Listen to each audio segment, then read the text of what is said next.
his posthumous fame isn't really worth anything. He says, focus on what you can now. Be present. You're not exempt from anything.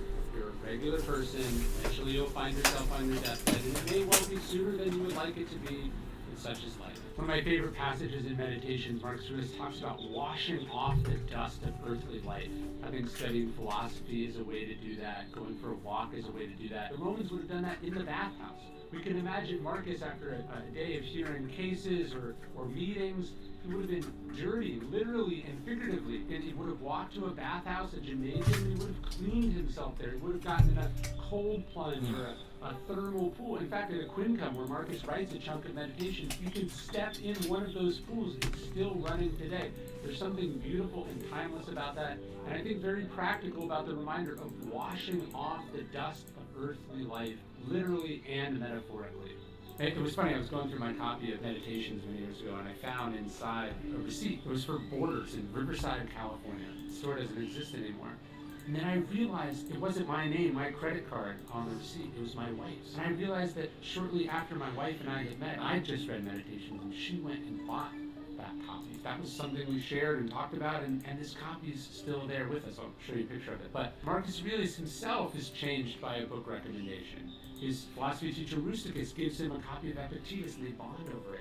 Books can change our lives. They can connect us with other people. They can be with us for years, decades. I think there's something to be said in Meditations, but then also in my copy of Meditations, about the singular power of a book to bring people together. There's an immense amount of control or influence that the translator has over how they choose to use this word or that word, and that can mean a world of difference. But also, like, when you just get the crappy translation that's in the public domain or the cheapest one on Amazon, like, you're selling yourself short. I feel so lucky I got the Hayes translation early. The point is, books are an investment. You shouldn't cheap out. You shouldn't get the cheapest one. You should get the one that's right, that's best. And there's a reason these things cost money, is that they're worth money.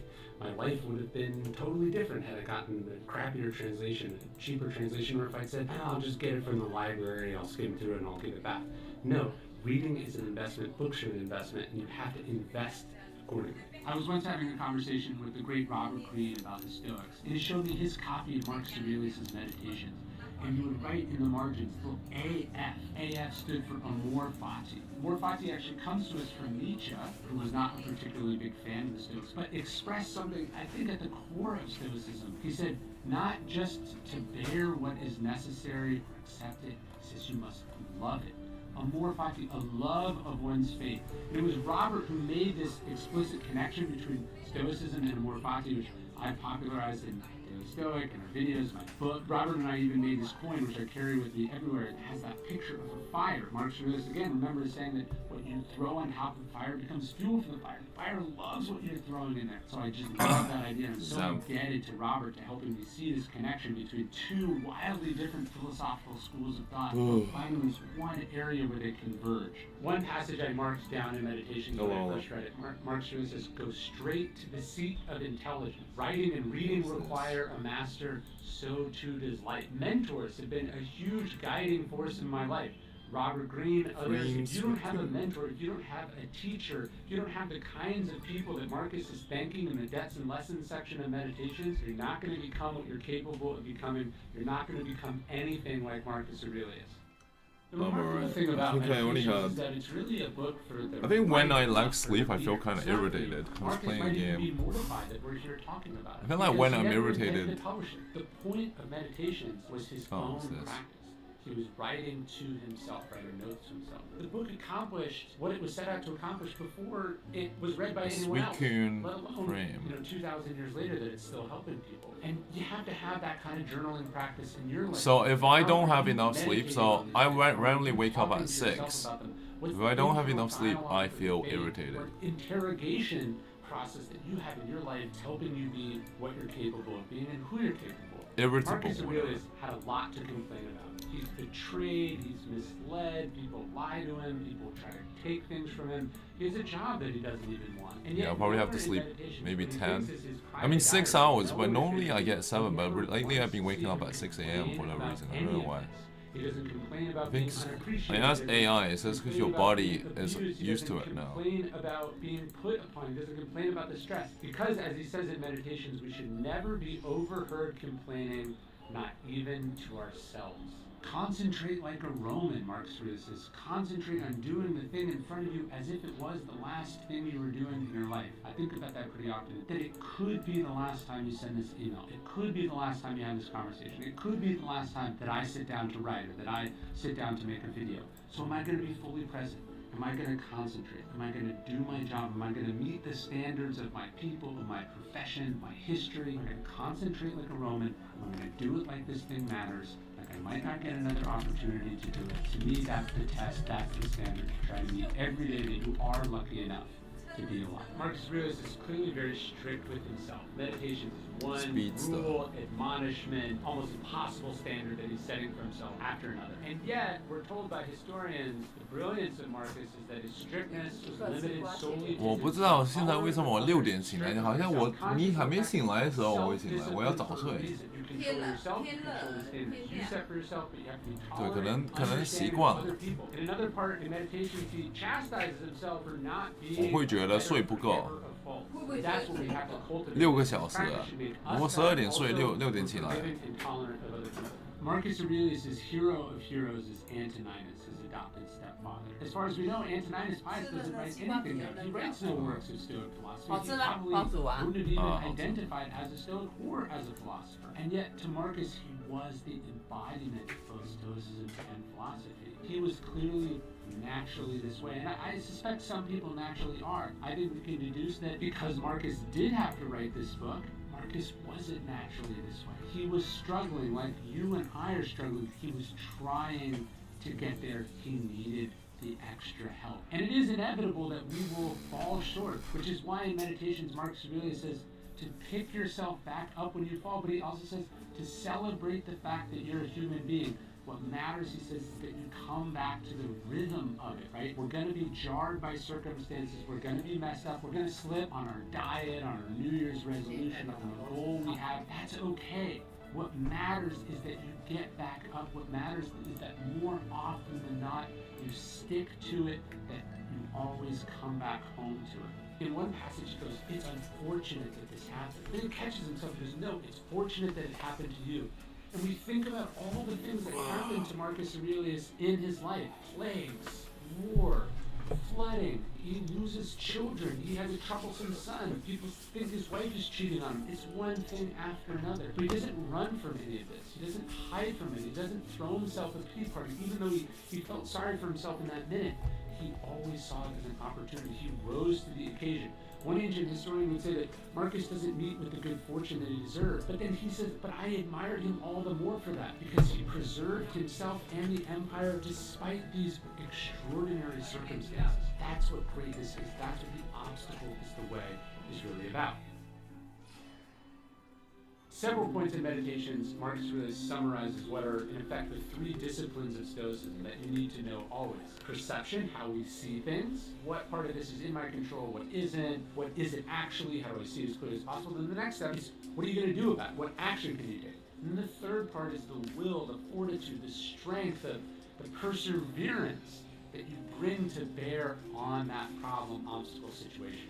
Perception, action, will. That's the essence of Stoic philosophy, which Marcus organizes Meditations around and returns to repeatedly, over and over again. Marcus Aurelius would have been cheered everywhere he went. There would have been parades. He's given a Roman triumph. They built statues of him. They flatter him. In every room, he's the most important person there. And he has this remarkable way of describing all of that. The clapping is the smacking of hands. He says that cheering is the clacking of tongues. Doing that contemptuous expression that we talk about, the idea that this stuff doesn't matter. Let's see it as it actually is. Don't just take it for granted that a standing ovation says something special about you, that obviously being all these people talking about you is important. Think about what it actually is. Think about what it actually represents.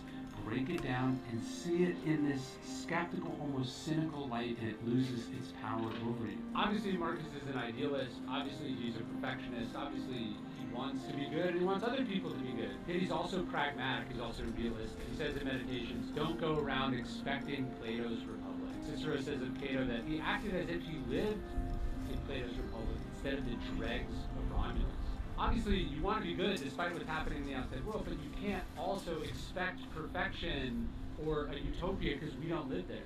You have to be pragmatic and realistic and practical, or you're just setting yourself up to be disappointed. You're setting yourself up to have your heart broken, which is what Marcus is preparing against at the beginning of Meditations, like we talked about. He says, the people you are going to meet are annoying, jealous, frustrating, mean, all of that, right? Not the things in Plato's Republic. You gotta be ready, you gotta expect those things.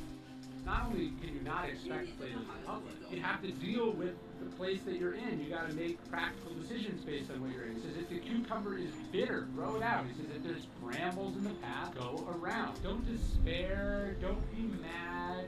Don't wish it was otherwise.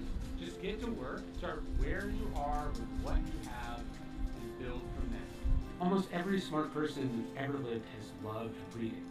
Love books. They lose themselves in books. And yet, why does he write at the beginning of Meditations that he needs to stop reading, to throw away his books? Well, it's because any virtue taken too far can be a vice, right? Marcus Aurelius probably loved going into his books because his books were simpler than the job that he had. His philosophy texts were cleaner and clearer than the complicated moral ambiguities of life. He was saying that a philosopher has to be a doer, not just a thinker. In fact, the Stoics, they didn't like what they called the pen and ink philosophers, the people who were just readers. They weren't doers. It's good advice. It's wonderful to read, and you should read as much as possible.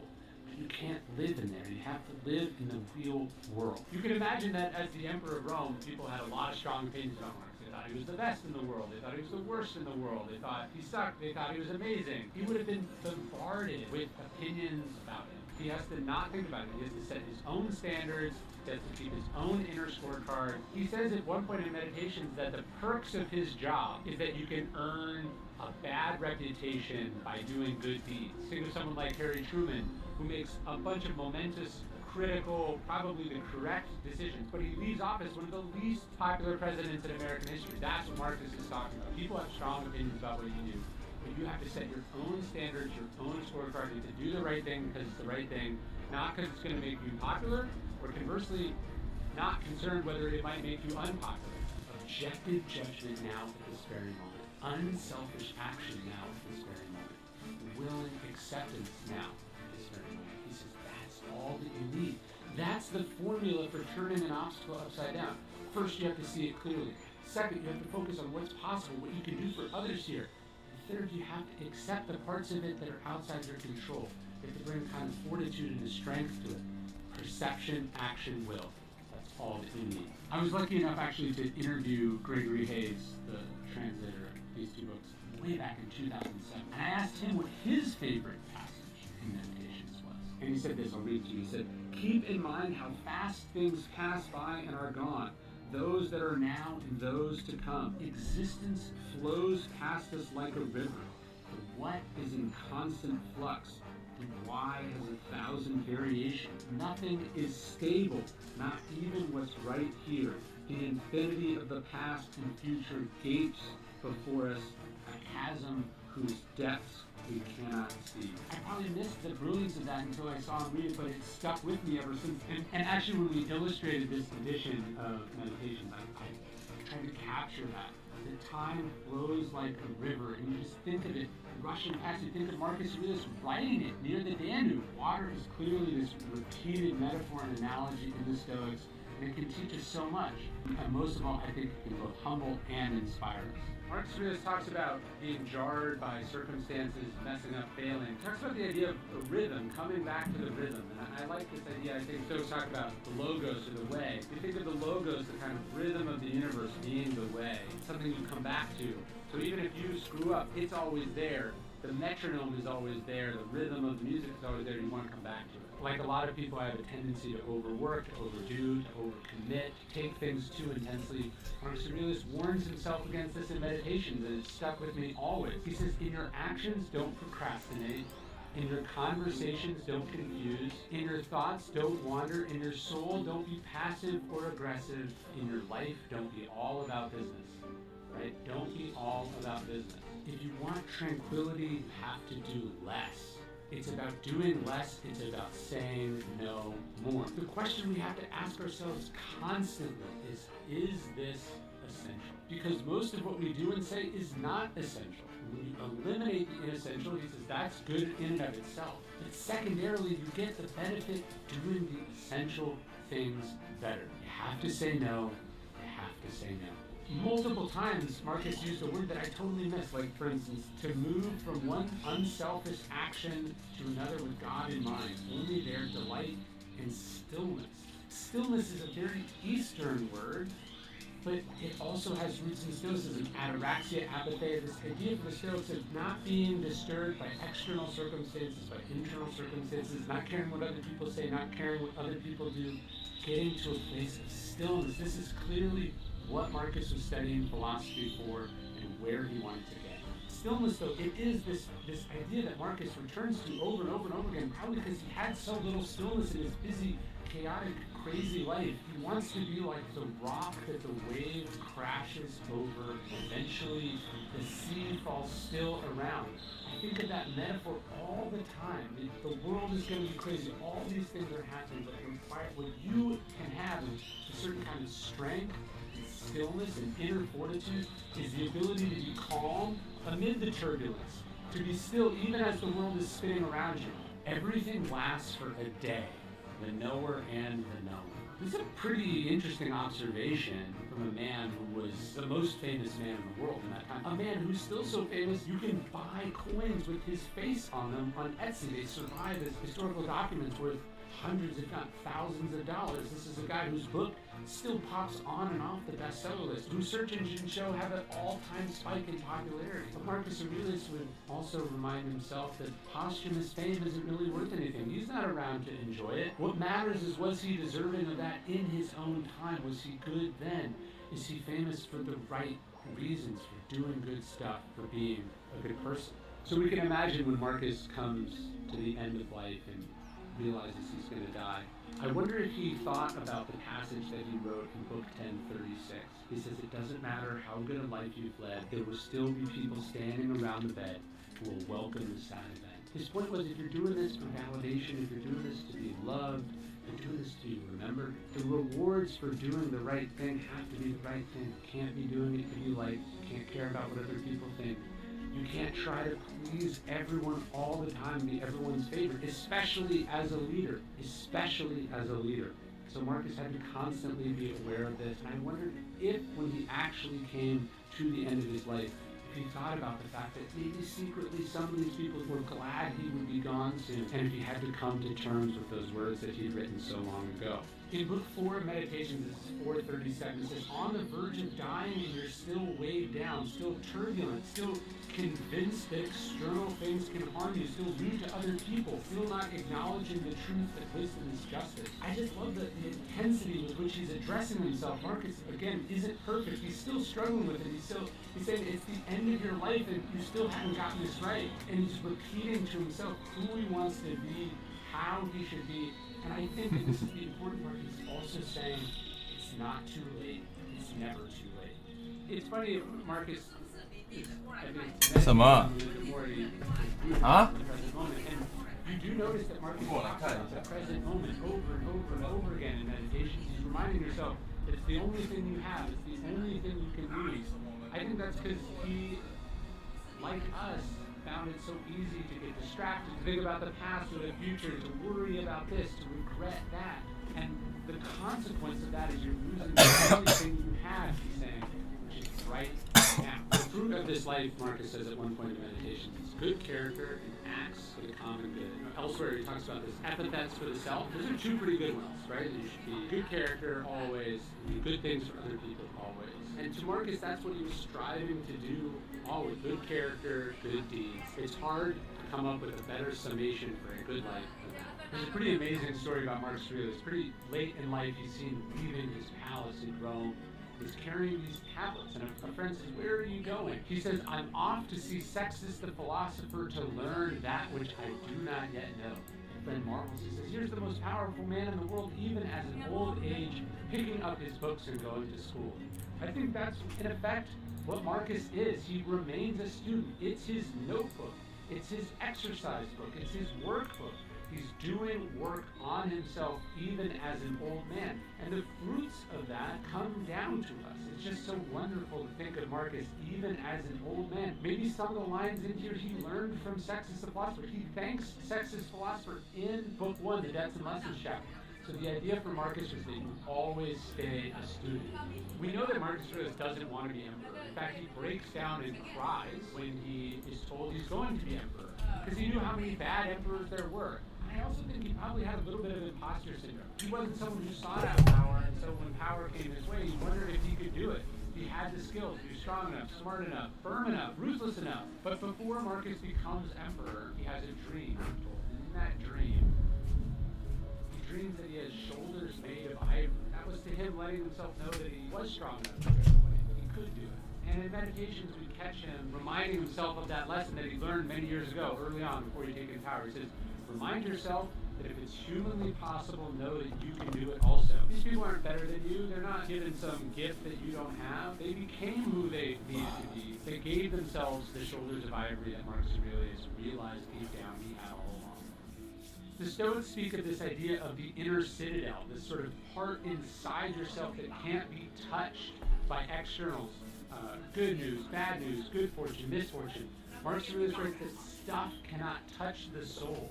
And I think that's what we see, despite all the things that we know happened to Marcus in his life, all the good fortune that he did not meet with, all the misfortune that he did not deserve, nothing touches the inner goodness inside him. That's what meditation shows.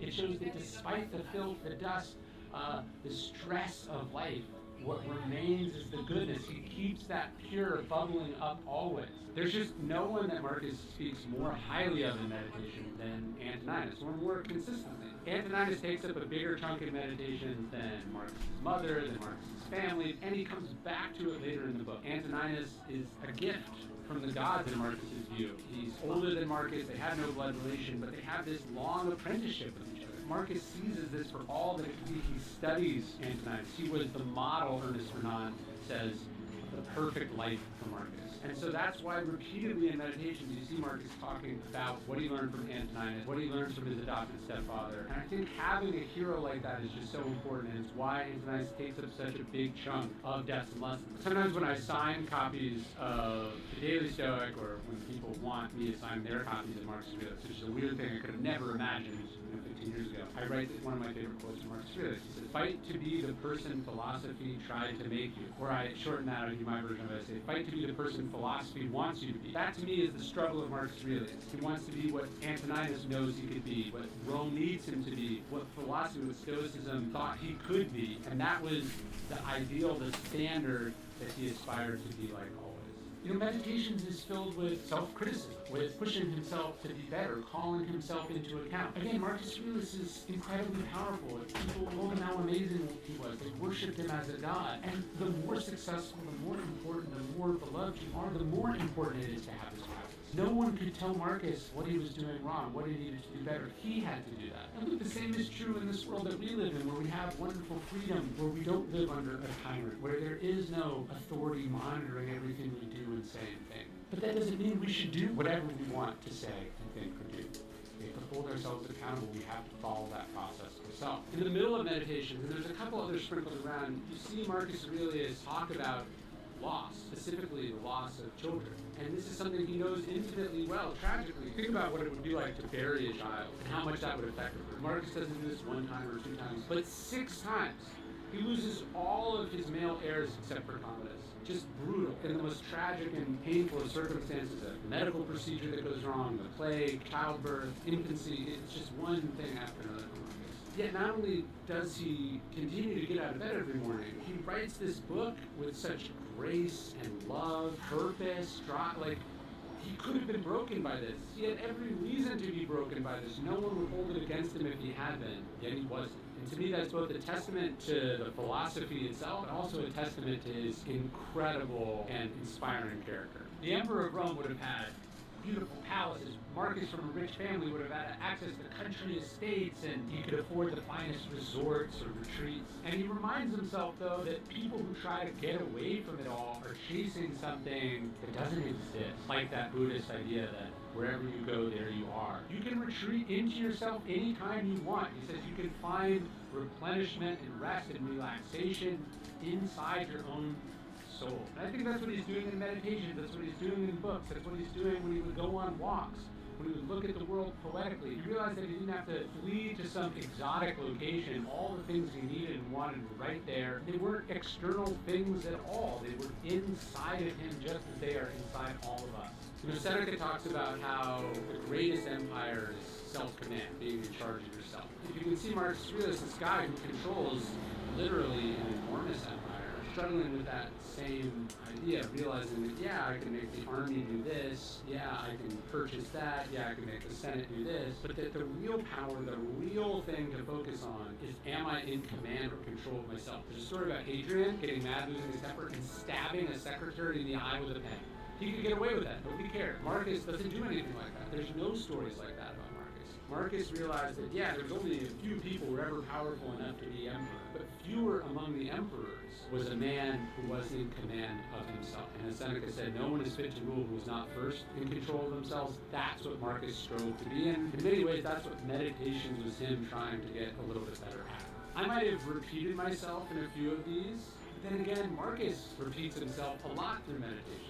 Because he's not writing a prescription about all of the philosophy. He's not trying to tackle every situation or problem or facet of Stoicism. He's trying to talk about what he needs, which seems to be reminders of his mortality, which seems to be why he shouldn't lose his temper, which seems to be about controlling his ambition, which seems about taking the long view, seeing things big picture. Meditations is not complete or comprehensive. It's a book about the things Marcus needs the most, just as your journal should be repeatedly coming back to the themes that you need the most help with, or the things you're struggling the most with.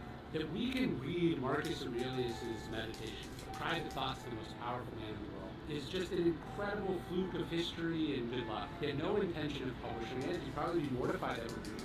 Just even think of how unlikely it is that a thing written on, wax tablets or parchment 2,000 years ago manages to survive to us. How many good things had to happen, how many flukes of circumstances and good fortune had to happen for us to get there. It survives to us primarily because the Romans were good record keepers, because someone decided not to toss this book of philosophy out. They probably ignored Marcus's final wishes, but also because a chain of monks, all nameless, all forgotten, recorded, wrote over and over again, translated Marcus's works, and eventually enough copies of it survived that it survives to us.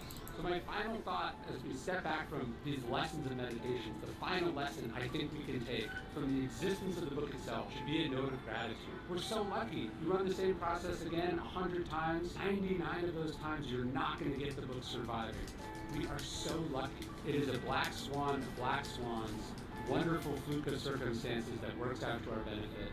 And that should both humble us and make us feel really, really fortunate that we get to read and learn from this wise man in such a deeply personal and vulnerable and helpful way. That's why I wanted to bring this leather edition out, which I think you're really going to like. You can check out how to get it below. I hope you like this video. I hope you subscribe. But what I really want you to subscribe to is our daily Stoic email. One bit of Stoic wisdom, totally for free, to the largest community of Stoics ever in existence. You can sign up at dailystoic.com/email. There's no spam. You can unsubscribe at any time. I love sending it. I've sent it every day for the last 6 years. And I hope to see you there at dailystoic.com/email.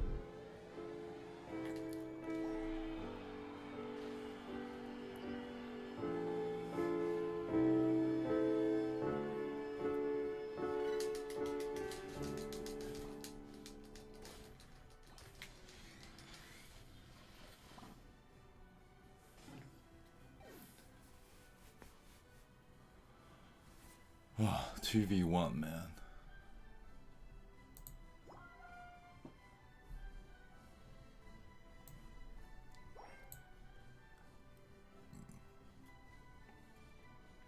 Are given what you've been given, get to where you using. That's what Stoicism is about.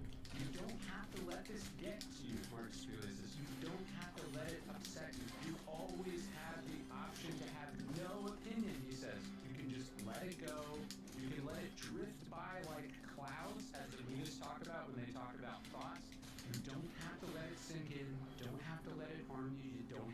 it get you riled up. You don't have to get worked up. You don't have to respond. You can just let it go.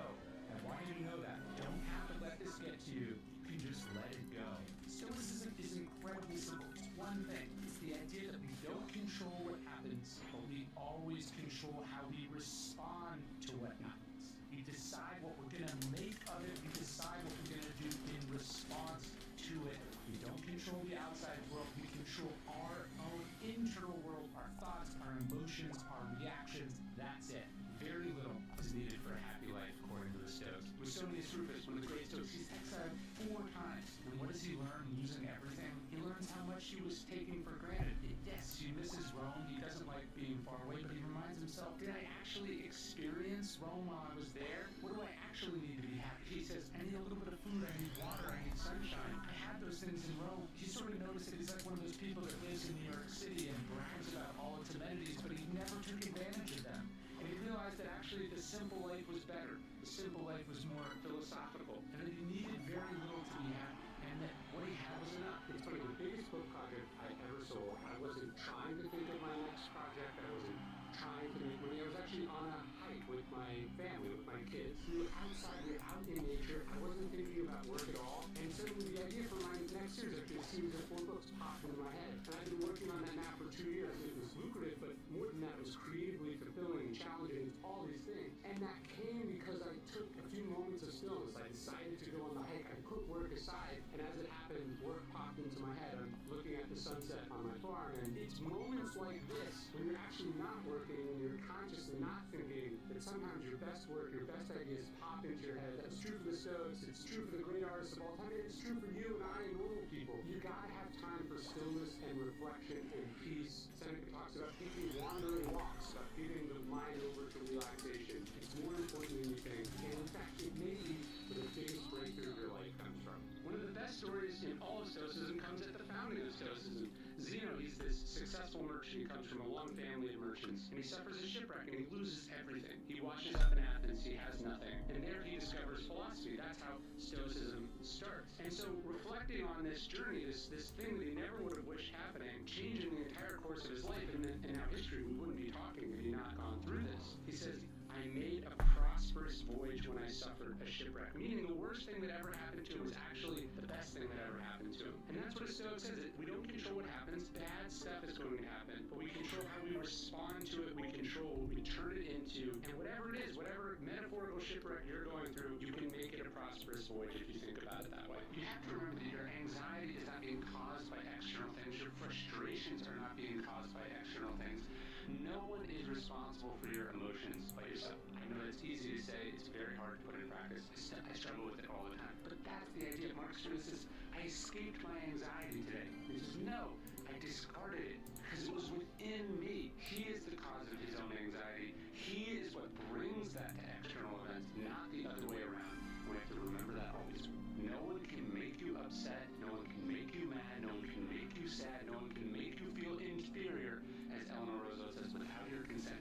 We are complicit in those emotions. We choose to have them. External things are not responsible for them. You do the right thing, and then nobody notices. Or you do the right thing, and then you see somebody else get away with doing the wrong thing. This is frustrating. It's annoying. It's demoralizing. But Marcus Aurelius says you can't think about that. He says you don't look for the third thing. You did something good. That's one thing. You felt good for doing it. The third thing is recognition, credit, reciprocation, acknowledgement. Don't think about that. Your job is to do the right thing, to be a good person, to do what you know is right, to do what you think the situation calls for, to do things other people aren't willing to do. Everything else is extra. Do you get it sometimes? Sure, great. Enjoy it when you do. But you can't look for it, you can't expect it, because 1, it's unnecessary. 2, it'll disappoint you when you don't get it. 3, if you're doing it for that thing and you repeatedly don't get it, which is true, you won't, you'll be demoralized and you won't keep doing it. So you do it because it's the right thing. Everything else is extra. Epictetus would ask, how much longer are you going to wait to demand the best for yourself? Marcus Aurelius says, like, you can be good today, but instead you choose tomorrow. We put stuff off. This is the resistance. Stephen Pressfield, the great writer, says it's not that we say, I'm never going to write my symphony, I'm never going to go out for that, I'm never going to put myself out there. We say I'm going to do it tomorrow. We wait, we put it off. And the Stoics say you can't do it, you got to do it now. Seneca says all fools have this one thing in common. They're always beginning to live. They're getting ready to live. They're not doing it now.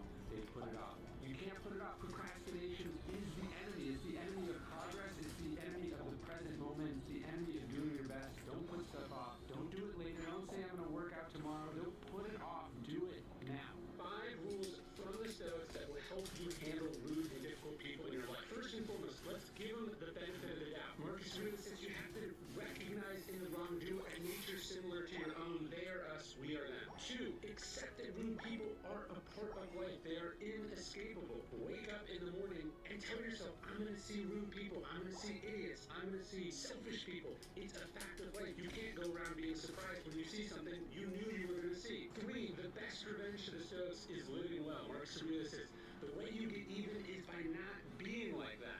4, try to be indifferent. We want to live a good life, Marcus Aurelius says, and then be indifferent to what makes no difference. If other people suck, if other people get away with being awful, is that going to change us? Is that going to make us want to be different? No, it doesn't matter. 5, we want to zoom way, way, way out. When you see things from a distance out of an airplane window, it becomes so much smaller. You don't take these people so seriously, and then you move on and you focus on what's up to you. Marcus Aurelius didn't like people. You can't read Meditations and not see this. He opens Meditations with a meditation on how frustrating and obnoxious other people are. And even this idea of the obstacle is the way, that quote is him talking about other people, about how people get in our way, how people present obstacles. But he says that in that obstacle there's an opportunity to actually practice this philosophy that you say you believe, to be good in spite of other people, to be just in the face of injustice, to be temperate in the face of intemperance that's being rewarded, to be courageous when everyone else is being cowardly and being rewarded for it. So for the Stoics, people are frustrating, people are an obstacle, but like all obstacles, they're also the way. There's something challenge we can rise to meet. We can be better for wrestling with other people's difficulties. So don't resent people, use them to become better. The sad fact is that the world has always been ugly and awful. People have always been selfish and cruel and short-sighted. Marcus Aurelius is there in the decline and fall of the Roman Empire. Seneca has to live under Nero's rule. In fact, 5 other terrible emperors in his lifetime. I really like this passage from Marcus Aurelius. He lists all the crappy things that he's going to experience that day, and he says, but no one can implicate me in ugliness. You can still be good. You can still be you. You don't have to give up. You don't have to get down and dirty with it. You stay above it. You stay true to yourself. That's all you can do. You are going to die. That is a fact. We are all going to die. Death is the prophecy that never fails. Every single one of us that was born is going to die. I wear this ring on my finger. It says memento mori. What does that mean? Memento mori means you're going to die. Marcus Aurelius says you can leave life right now. Let that determine what you do and say and think. He says let every thought and action be that of a dying man. I promise if you live with death in mind, you will live better, you will live more fully, and you will be so much happier. The joke about Winston Churchill was that he spent his whole life practicing his impromptu remarks. That what people thought was off the cuff, what people thought was just perfect timing, was in fact perfectly practiced and perfectly scripted. We want to think that it just happened. But great things don't usually just happen. They were practiced, they were prepared, they were meticulously done, they were boiled down to their very essence. And so you have to realize that. You're not going to be great off the cuff. You have to practice, you have to prepare, you have to go over, you have to toss out all the things that were pretty good, but not good enough. When you read Meditations, it feels so perfectly done, it's almost inconceivable that this was a man's private diaries. This is what he settled on after crossing out 100 extra versions. This is the best of his insights over years, decades of his life. If you want to be great, you have to practice, you have to prepare, you have to go over it, over and over and over again. You have to have extremely high standards. Only then does it look effortless. I don't know who needs to hear this, but the best revenge, whatever they did, however hurtful it was, the best revenge, according to the Stoics, is to not be like that. Marcus Aurelius was betrayed, he was hurt, he was schemed again, he saw awful, frustrating people, but he realized that the best revenge is to not be like that. Does that mean there's no accountability, that there's never punishments, that there's no justice? No, of course not. That is part of leadership and it's part of life. But the revenge, the way to get payback is not to inflict your anger on other people, it's not to be like them, it's to be not like them. Because you realize that that is not only the wrong thing to do, but it's punishment to yourself. One of my favorite passages in all of Meditations, Marcus Aurelius talks about being the rock that the waves crash over and eventually falls still around. There's something really special about water. I just went for this swim in Lake Michigan, but I'm just standing here by the water, listening to the waves, trying to sort of slow myself down. I have a talk I have to give later today, I have to travel later today, I have a bunch of stuff I have to do, but I want to get in that place of stillness, euthymia, as Seneca talks about, tranquility. I want to get to a place of peace. Even though everything is crazy, it's slowing down around me, and I'm going to be able to do what I have to do for the day. You have to search for this idea that struggle is difficult, or, you know, like the title of your book, the obstacle is the way. Like, getting through things is how you build a strong It's how you develop character. It's how the mind understands how to manage difficult situations. Well, I think it's a transferable skill. So like, Yes. you're doing it in the cold plunge or running or fighting or whatever, and then when you're like, when I'm working on a book and books are hard, you know, and then like halfway through, I'm like, this isn't coming together. This sucks. Should I stop? I'm like, I know this feeling very well, and I know that you don't listen to this feeling, so like, fuck off, because you're gonna go through hard things in life, and you want to cultivate a sense of like not quitting. Yeah. It's hard. 3 key lessons from the Stoic. Number 1, amorphai. It happened. It is what it is. Fighting against it, resisting it, wishing it were otherwise, it doesn't make it so. You accept it and then you work with it. You don't resent your fate. You embrace your fate and you make the most of it. 2, it's about what we do for and with other people. Yeah, it's a philosophy of individualism. But Marcus Aurelius talks about the common good like 40 times in Meditations. He says the fruit of this life is good character and acts for the common good. It's about leaving this place a little bit better than we found it. It's not just about us. It's about what we do for others. And then 3, and I think this puts the others in perspective, is the idea of memento mori. You've been dying since the minute you were born. Life is very short. The Stoics would say, memento mori. Don't take a second, a person, an experience for granted. Be present for it. Enjoy it. Memento mori. The first thing you have to do is just not make stuff worse. As Marcus Aurelius says, how much more harmful are the consequences of anger and grief than the circumstances that arouse them in us?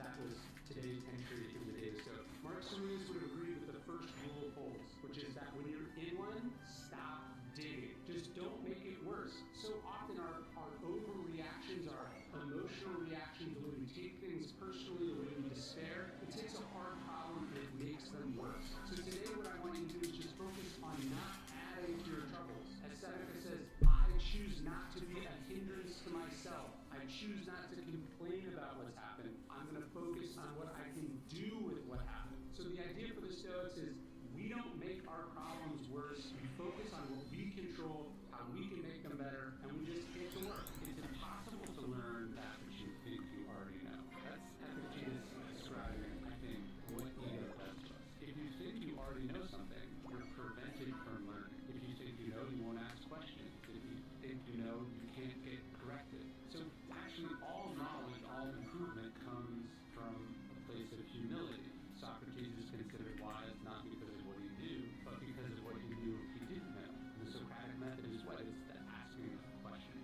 So certainty statements are the antithesis of knowledge. Questions, openness, curiosity is the way to wisdom.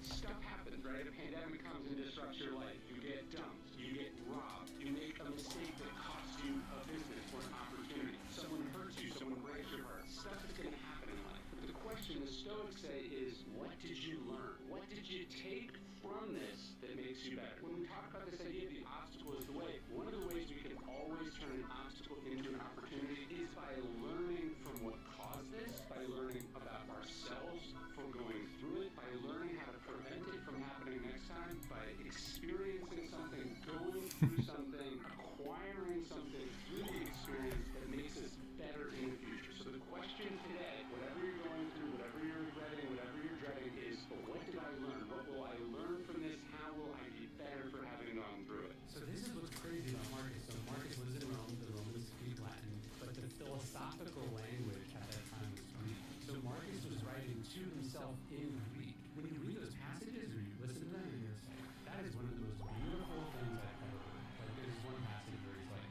he talks about a stalk of grain bending low under its own weight, the way an olive falls to the ground. He talks about the way that when you put bread in the oven, it breaks open on top. We don't know why that happens.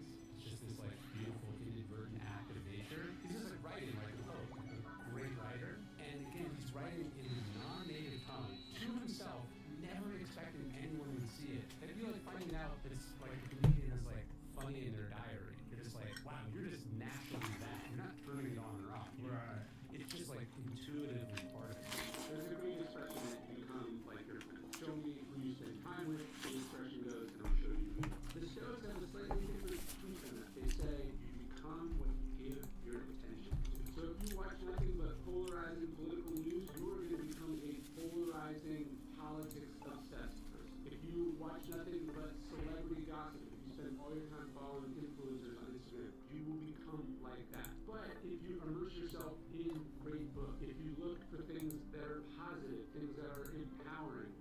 is also what you will become. You become what you pay attention to. You become where you focus. Marcus Aurelius says we are dyed by the color of our thoughts. I think we're also dyed by the influences. We are what we eat, what we put in through our eyes and our ears. So what are your influences? What are you taking in that's going to determine who you are? And most of all, I think it will determine the quality of your life. Commander James Stockdale is shot down over Vietnam, and as he's parachuting down into death or capture, he actually says to himself, leaving the world of technology, entering the world of Epictetus. The most fascinating part of Stockdale in this prison camp, where he spends 7 years being tortured near death, is he says to himself that although the optimists in the camp got crushed, people who thought it'd be over soon, people who thought it'd be easy, the people that thought rescue was right around the corner, he said, I unflinchingly accepted the reality of my situation. He said, I also knew that if I survived, I was going to behave in such a way and respond to the adversity that I faced in a way that meant distant effects. In retrospect, I would not trade. And Stockdale is an incredible example of how a man in harrowing, horrible conditions turned it into a platform and an opportunity for great heroism and kindness and resilience and strength. There's a great story about Napoleon who famously wouldn't read his mail until 3 weeks after it arrived. He knew that most problems will resolve themselves. If you're so reachable, you'll be inserting yourself into things that you don't need to be inserted on. You'll be spending time on things that will resolve themselves. You can imagine Marcus Aurelius doing a similar strategy, or Epictetus, or Seneca. The idea of responding to everything in real time, to being on top of everything in real time, not only is this not a recipe for productivity, it's a recipe for misery too. You have to be willing not to know every single thing that's going on, to not be so reachable that anyone can interrupt you in your concentration at any time. Follow Napoleon's advice, sleep with your phone in the other room, leave your phone in the other room when you're going to do something important. Don't be so reachable. Seneca said that the mind must be taken on wandering walks. He said, otherwise you'll break, you'll be too tense. I totally agree. I try to start my day with a walk, and I try to end my day with a walk. I don't even consider it exercise, although it is that. To me, it's putting the body in motion, slowing the mind down. I'm getting outside, I'm connected with nature, maybe I'm having a conversation with someone else that I care about, and even though I'm moving, I'm getting closer to a place of stillness. Walking to me is a magical cure-all. If you're not doing it every day, you're not as happy or as fit. So if you're not walking every day, you're not as happy or as healthy as you could be. So listen to the Stoics and take a walk.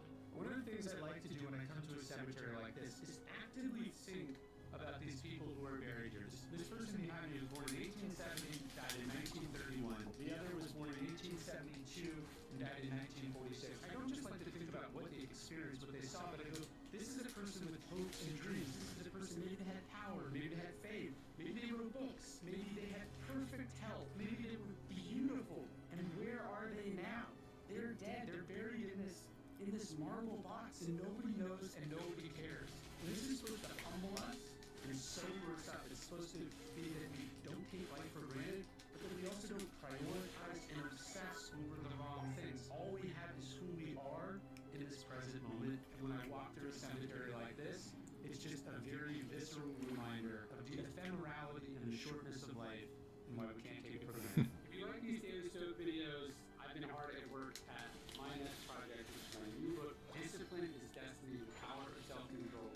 You can pre-order it anywhere books are sold, but I would ask you to go to dailystoic.com/pre-order to support me and the book. I've been hard at work for 2 years on this book. I think discipline is one of the most important virtues you can have as a human being. It takes a lot of discipline to run and manage this channel. Check it out, dailystoic.com/pre-order. I hope you like this video. I hope you subscribe. But what I really want you to subscribe to is our daily Stoic email. 1 bit of Stoic wisdom, totally for free, to the largest community of Stoics ever in existence. You can sign up at dailystoic.com/email. There's no spam. You can unsubscribe at any time. I love sending messages every day for the last 6 years. We hope to see you there at dailystoic.com/email.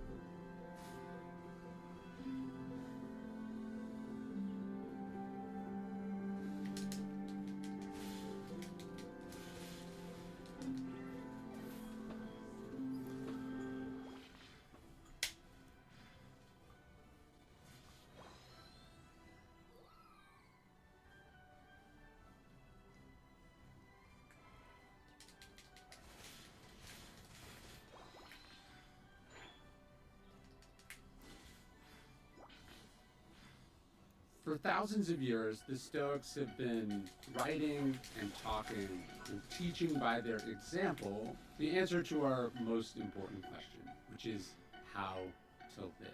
How to be a good person, how to make your way through a complicated and confusing world. And what the Stoics do best is make this stuff really simple. Everyone's wish is to be better, Seneca says, but we're often in the dark about how to do so. So in today's episode, that's what I want to do. I want to give you 60 Stoic lessons about how to do that, how to live, how to be a person in this confusing, overwhelming world, how to thrive in times of chaos, and how to live a life of virtue, of courage, discipline, justice, and wisdom. When Marcus Aurelius says the obstacle is the way, he's talking about something very specific. In that passage in Meditations, he's talking about difficult and obnoxious and annoying and frustrating people. He's saying they are an opportunity to practice virtue. We don't control them, we don't control what they do, we don't control what they say, but we control how we respond to those people. We control what they make us do. We control what we do. We control who we are in response to them. So frustrating people are a chance to practice patience. People who wrong us are a chance to practice forgiveness. People are a chance for us to practice our persuasive skills. The idea is that everyone we meet, even the most annoying and frustrating and obnoxious people, are a chance for us to be what we're capable of being. They're testing us, they're making us better. Your problem is that you want the third thing. Marcus Aurelius says, okay, you did something good for someone. They received that benefit. That's awesome. Transaction concluded. You don't need the third thing. Recognition, gratitude, appreciation. You don't need the world to throw you a parade. You don't need acknowledgement. And you didn't even do anything special. You did your job, which is to do good, to be good, to help people, to be kind. You did the right thing. That's enough. It's easy to get swept away, to get carried away, to get worked up. There are forces that have always been howling and blowing at people. Today it's the news and social media, but in the past it was the frenzy of the mob or public opinion, floor of the Colosseum. Our job, the task of Stoicism, is to help us keep that even keel. Marcus Aurelius says to be like the rocks that the waves crash over, and eventually the sea falls still around. Chrysippus, one of the early Stoics, he said, look, if I wanted to follow the mob, I wouldn't have become a philosopher. Our task, the purpose of Stoicism, is to help us slow down, to act with some restraint, to be able to reflect, to put every impression or opinion to the test, as Epictetus said, to not get swept away, to not be buffeted by forces beyond our control, to keep our bearings, to keep our values, to keep from losing our minds when everyone else around us is losing theirs. So this thing that you're anxious about, that you're dreading, that you don't want to happen, one question you can ask yourself, Marcus Aurelius says, is how does it stop you? This other person, this unfairness, this bad outcome, says, how does it stop you from acting with courage and justice and wisdom and discipline? How does it stop you from acting with the four virtues? And you realize it doesn't. Look, there can be a whole bunch of things that you don't want to happen. They're not going to be fun if they happen. They're going to cause problems, but they can't prevent you from doing your main job, from doing what's actually important, from acting and living with virtue. Not only can these things not stop you from acting with courage and discipline and justice and wisdom, but in fact they're opportunities to act with courage and justice and discipline and wisdom. Some people say that Marcus Aurelius' Meditations is depressing, but you know what? Marcus Aurelius' life is depressing. This is a guy who lives through a historic flood, a plague, endless wars. There's a coup. They say no parent should have to bury a child. Marcus Aurelius buries half of his children. He has to attend 6 funerals for his children. He lost his father at an early age. Later he loses his wife. It's one thing after another for this guy, one heartbreak after another. So Marcus Aurelius' Meditations isn't depressing. The fact that he got out of bed every morning was a profound statement of hope and perseverance and resilience and optimism. That he cared about anything, that he strove to be better, that he strove to be a good person, that he didn't let it wear him down, turn him into a nihilist, that it didn't deprive him of meaning and purpose. This is the hopefulness, this is the optimism, this is the cheerfulness in Stoicism, that despite the blows of fate, the unfairness of life, we keep going, we keep striving to be good, we keep striving to be and do our best. In Meditations, Marcus Aurelius meditates on the interconnectedness of all being. He talks about how everyone shares a nature common to his own. In fact, he talks about the idea of the common good like 40 times in Meditations. He said we were put here for other people. We were put here to put up with other people. He also said to do good for and with other people. One of the reasons we get lonely is we're so focused on our stuff, our problems, what's going on with us, what we want. But really, if we think about this whole human species as this interconnected thing, even our connection with animals, with the environment, that we're put here to make a small contribution to this large project. That we can help other people, and that actually one way to forget our own sufferings and loneliness and struggles is to help other people, to be a part of something bigger than ourselves. And in the midst of a plague and warfare and all the struggles of Marcus's life, he never lost track of that, and he always insisted that he was put here to help and be of service to other people. Is a world without dishonest people possible? Is a world without annoying people possible? Marcus Aurelius asked himself this question in his journal 2,000 years ago, and he says, look, the answer is of course no. He says, so when you meet one of those people, go, look, this was statistically bound to happen. This is one of those people. They're a percentage of the whole. And we can apply this same exercise. Look, is a world where everyone likes you possible? Is a world without delayed planes possible? Are you going to hit every green light? No, of course not. So this is one of them. Just accept it. This is one of them. It was statistically bound to happen. Don't get worked up about it. Don't take it personally, and certainly don't be surprised. It was bound to happen. You're weak if you lose your temper. Stoicism was a masculine philosophy, but Marcus Aurelius pointed out how sort of pathetic it is that we get overwhelmed by our emotions and we lash out at people. Men sometimes judge other men for crying, but it's strange that we don't judge each other for losing our temper, which actually does hurt people, which is of less purpose. When you feel that sort of rage or anger coming on, the Stoics say, get control of yourself, get command of yourself. Say, is this who I want to be? Is this what being a mature adult is? And the answer is almost certainly no. The grudge you're holding, it's meaningless.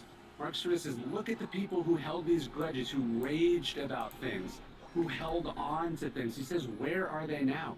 They're dead and gone. The grudge went nowhere.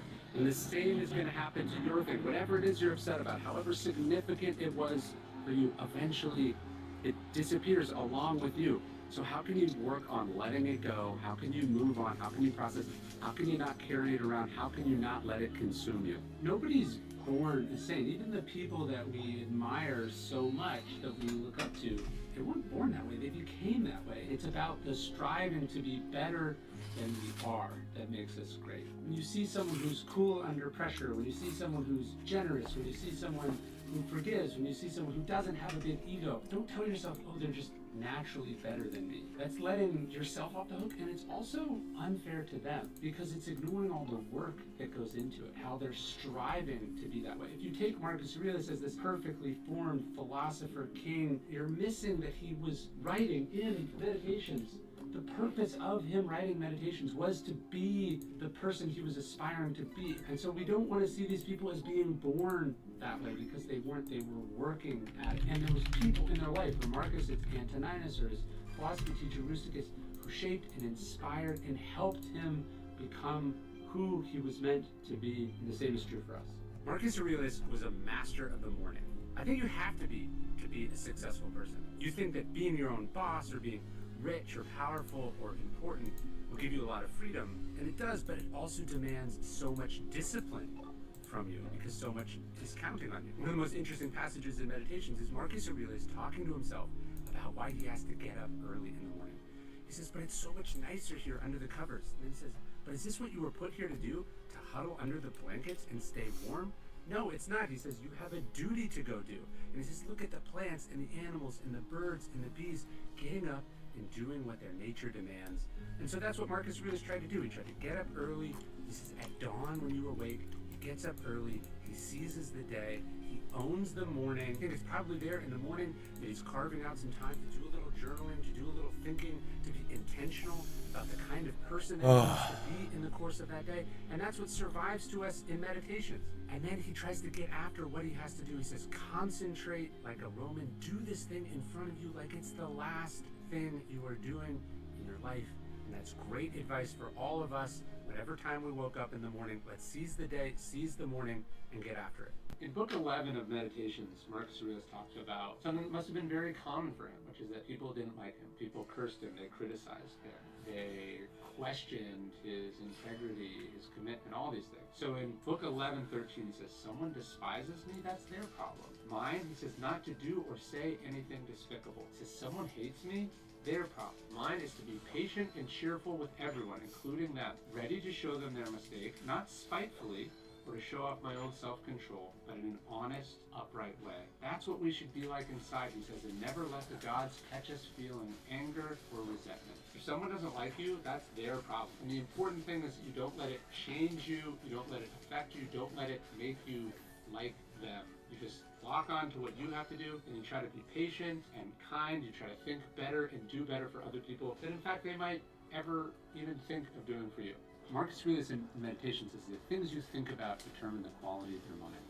So your life is dyed by the color of your thoughts. That's such a perfect way to put it. He's not saying like the law of attraction, that we attract these things. No, he's saying like if all you look for is the bad in people, all you're going to see is the bad in people. If all you see is darkness and awfulness and evil, that's what your world is going to look like. So the Stoics are saying that what we think about, what we look for in this world determines what we're going to be able to see. And that is the discipline of perception. That's the power that we have. Our mind guides what our life will look like. It's the lenses through which we look at the world. If you decide to see agency and power in yourself and in every situation you're in, you'll find it, even in the darkest, hardest circumstances. If you look for shittiness, you'll see shittiness. If you look for goodness, you'll see goodness. It's as simple as that. People don't seem to understand this one really important thing. It's that you have a superpower. You have the power, Marcus Aurelius says, to have no opinion. He says, remember, events, things are not asking to be judged by you. You don't have to have an opinion about this, he says. You can just see it as it is. You can think nothing of it. You don't have to label it. You don't have to put it in categories. You don't have to say it's fair or unfair, positive or negative, smart or dumb. Just accept it as it is. The Stoics try to see the world as objective. Try not to insert opinions or judgments on top of things, because this is the path to peace.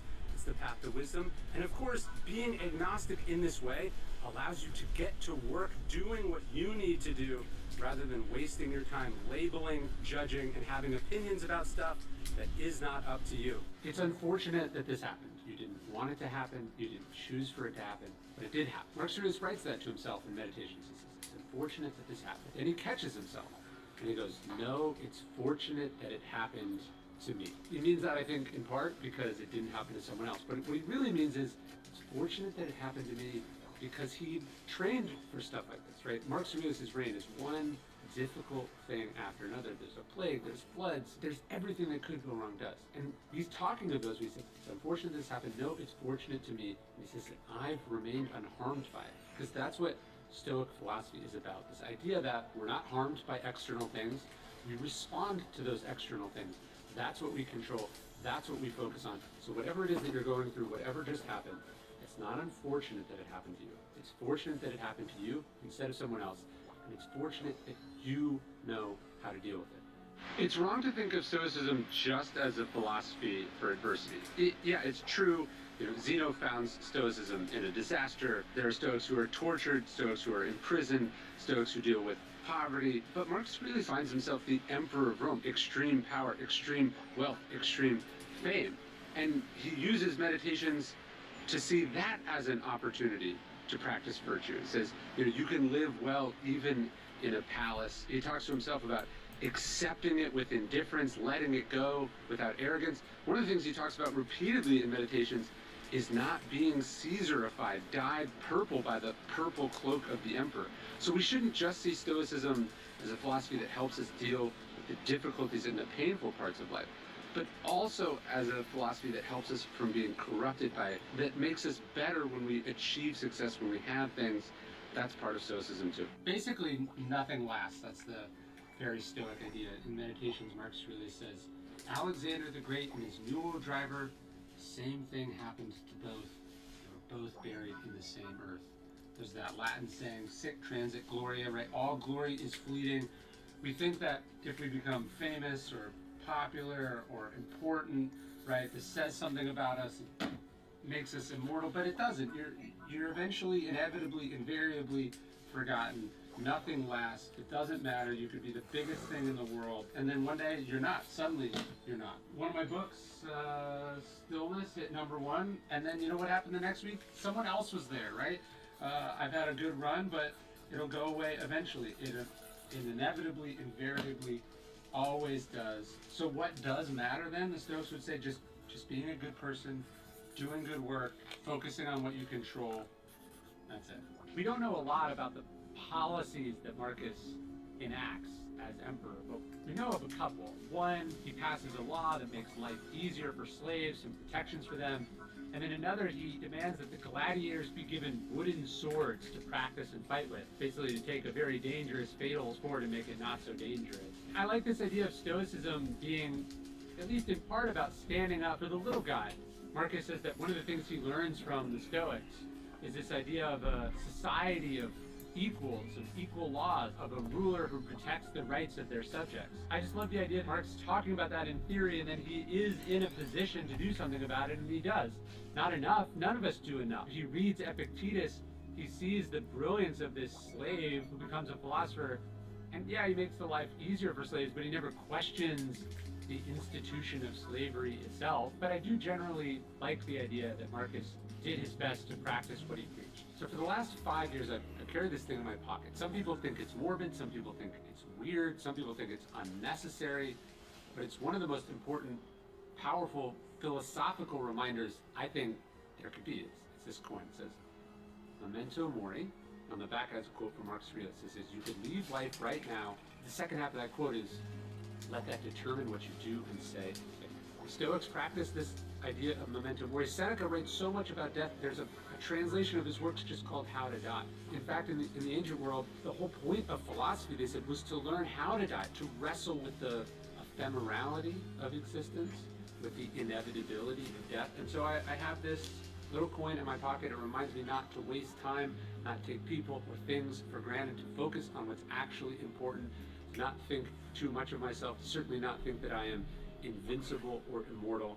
And it's just a lovely Stoic practice that I think about always, and so should you. It doesn't matter if you're cold or tired, if you're hungry or well rested. It doesn't matter the situation at all, Marcus Aurelius says. Just that you do the right things, as the rest doesn't matter. That's your job. The Stoics say your job is to do right. That's what the virtue of justice is about. There's no excuses, there's no explanations. The Stoics' virtue was the main thing. That was what we were put here to do. It doesn't matter what other people do or say. Marcus Aurelius writes to himself in Meditations, my job is to be good. Also to do good, to help other people, to be a force for good in the world, to leave this place better than you found it. That's the ultimate habit. That's the habit that trumps all the other ones. And it's something you have to let guide and inspire all your actions and choices. Seneca has this great line. He says, we can't choose our parents, but we can choose whose children we would like to be. And she basically chooses which side of the family tree she's going to be descended from. You know, like, and so it doesn't really matter where you come from or what you did, what your parents did. You have this ability to like sort of choose whose footsteps you're going to follow in.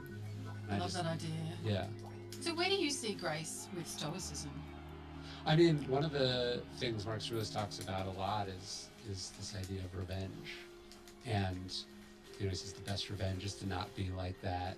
The sort of penultimate moment in his life, so he's ill and near death, and his most trusted general, basically sensing that the emperor was weak, names himself emperor, so he starts a palace coup. And Marcus is not as sick as they thought, and he recovers. And so now he's faced with this terrible dilemma. There can't be two emperors, and this person has put everything into danger and turmoil. And so, I mean, we know what his predecessors would have done in this situation. Hadrian comes to power and just liquidates, you know? And Marcus decides not to do that. He can't ignore it, he can't just let this happen, but he decides, he says, this is an opportunity. We can teach future generations there's a way to even deal with civil wars. Which I just think is this amazing sort of way of thinking about it. And they go to restore order, and ultimately the other general, this guy named Avidius Cassius, is struck down by an assassin, and they bring Marcus Aurelius' head, and they think the emperor is going to be happy and reward them, and he breaks down in tears because they've stolen from him the opportunity for clemency. And so he sends this message to the Senate, and he says, not a single person is to be put to death for this rebellion. He says, do not stain my reign in blood, let it never happen. And just this idea, like when Marcus really says the obstacle is the way, Yeah. I think people have taken that, because that's how I wrote the first book, they've taken the obstacles away to mean, here's how you get ahead in business, here's how you deal with these little disadvantages, you turn them into springboards. And that is part of it. But that famous passage in Meditations, where he says, the impediment to action advances action, what stands in the way becomes like. He's talking about other people. He's talking about frustrating, obnoxious, dishonest, evil people. He's saying that he says bad people are an opportunity to practice virtue. And so I think, to me, that's grace is only possible if there is first the thing you don't want to happen. Like if everyone was wonderful to each other and everything went perfectly, Yeah. there would be no opportunity for grace. And so I think Stoicism would say that these things that you don't want to happen, these things that shouldn't happen, these things that are unfair to happen, these awful, dark, terrible things that human beings do to each other, the only good thing about them is who we can be in response to Right. them. If we don't let them destroy our character and make us like the people that did the thing. One of the things the Stoics talk about is how when you really love what you do, you forget sometimes even to wash and eat. I don't know about forgetting to wash, but I do forget to eat all the time. I get busy, I get caught up in what I'm doing. I love what I'm doing. I'm also running around like crazy. I have kids, I have multiple businesses, and skipped meals, they sneak up on you. And that's where today's sponsor comes in. Huel is the world's leading complete nutrition brand, and right now you can try it with an exclusive offer from Daily Stoic. You can get 15% off plus a free gift for new customers with code Daily Stoic if you go to Huel.com. That's Huel, Huel.com. Huel is great. There's no cooking, no prep. We keep a bunch here at the Daily Stoic offices for our employees. It's got 35 grams of protein, 27 vitamins and minerals, and no sweeteners, all in one handy bottle. They come in chocolate and vanilla, smooth and easy to drink. Huel is a perfectly balanced meal designed by experts to provide all the nutrients your body needs from a meal. Plus, it actually tastes good and it's affordable. Take the leap and try Huel with our exclusive offer for new customers. That's 15% off plus a free gift. Use the code DailyStoic at Huel.com. Unlock a healthier, easy way to eat with Huel.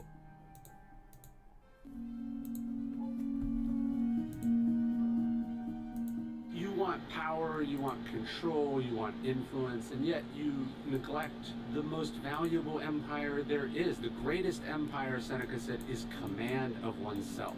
Your thoughts, your opinions, your actions, your urges.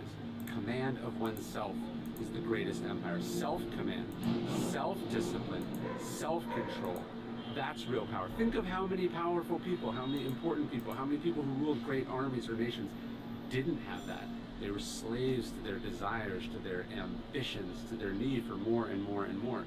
And if you have control of yourself, then you have more than they will ever have. What's the secret to the good life? Seneca said in a single word, it's euthymia, which he defined as the sense, the path that you're on, and not being distracted by the paths that crisscross yours. And he says, and this is the important part, he says, especially not distracted by those who are hopelessly lost.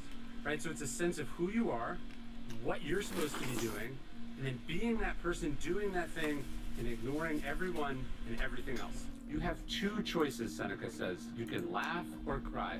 Democritus, one of the philosophers, he cried. He despaired at how awful and evil the world was. Seneca pointed out Heraclitus, he laughed at it. We think of the Stoics as humorless, but they weren't. Instead of despairing, instead of being angry, instead of being depressed, instead of any of those negative emotions, they decided to laugh at the pain that life can inflict on us, because it's the one part of it we control. We control our response to it, so we might as well find humor in it instead of pain and suffering and anger. This tombstone right here has a little epitaph. It says, I'd rather wear out than rust out. Theodore Roosevelt's father used to say that to him. It became one of his mottos, but it reminds me of this thing from Seneca. Seneca says, how much life do you have to show for all of those years? He's talking about how people, they live to a big number, but what do they have to show for it? So what do you have to show for the time that you have spent on this planet? Because that's one of the things that Seneca says. It's not that you die once at 80 or 90 or whatever. He says you're dying every day.